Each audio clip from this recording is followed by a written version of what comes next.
വൃത്തികെട്ടവൻ. അവൻ പള്ളിയിൽ അച്ഛൻ എന്നൊക്കെയാണ് പറയണത്. അവൻ ചെയ്യണ പണിയാണ്. ഈ ഒരു പാവപ്പെട്ടവന്റെ വീട് ഞാൻ ഇന്ന് വയ്ക്കാൻ വേണ്ടി വന്നപ്പം മലയെങ്കിലും സ്റ്റേഷനിൽ നിന്ന് പോലീസിനെയും കോടതിയിൽ നിന്ന് സ്റ്റേ ഒക്കെ വാങ്ങിച്ചുകൊണ്ടിരിക്കുന്നത്. കാരണം ഒരു പള്ളിയിൽ അച്ഛനാണ്. ഇവനൊക്കെയാണ് ഇനി പള്ളിയിൽ കയറി നിന്ന് പ്രസംഗിക്കുന്നത്. ഇതേ കണ്ട് വേണം ഇനി നന്നാവാൻ.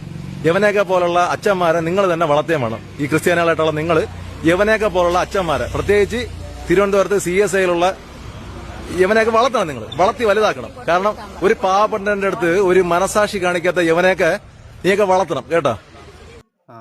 അത് തന്നെയാ പറയാനുള്ളത്. ഇവനൊക്കെ ഏത് അച്ഛനാണെന്ന് അറിയില്ല. ഈ ഷാലുപ്പേനാട് ഞാൻ അദ്ദേഹത്തെ കണ്ടു തുടങ്ങിയത് മറ്റേ റോബിന്റെ കേസുമായിട്ട് വന്ന ഡോക്ടർ റോബിന്റെ കേസില്ലേ, ആ കേസിൽ വന്നിട്ട് റോബിനെ കുറ്റം പറയുന്ന വ്യക്തിയായിട്ടാണ് പിന്നെ കണ്ടത്. പിന്നെ അയാളോട് വലിയൊരു അരോചകത്വം തോന്നി. പക്ഷെ പുള്ളിയുടെ അക്കൗണ്ടുകളിൽ ഓരോരുത്തർക്കും വീട് വെച്ച് കൊടുക്കുന്നുണ്ട്. ഇയാൾ അമൃതയിലെങ്ങാണ്ട് കോമഡി ഷോ അവതരിപ്പിച്ചുകൊണ്ടിരുന്ന ഒരു ചേച്ചീനെ വീട് അത് കണ്ടിട്ട് ആ വീട് വരെ പണിത് ഇദ്ദേഹം കൊടുത്തിട്ടുണ്ട്. ഓരോ സ്ഥലത്തും കൊടുക്കുന്നുണ്ട്. അയാൾക്ക് പറ്റുന്ന പോലെ അയാൾ സഹായം ഒരുപാട് ചെയ്യുന്നുണ്ട്.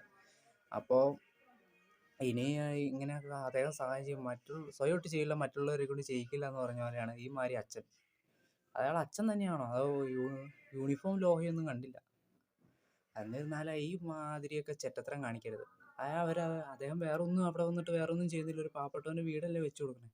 അല്ലെങ്കിൽ ഇവർക്കിപ്പോൾ എത്ര കണ്ണുകടി. ഈ അച്ഛന്മാർക്ക് എന്തിനാണ് ഇതുപോലുള്ള അച്ഛന്മാരൊക്കെ വിളിക്കുന്നത്? പുരോഹിതൻ തന്നെയാണോ അവൻ?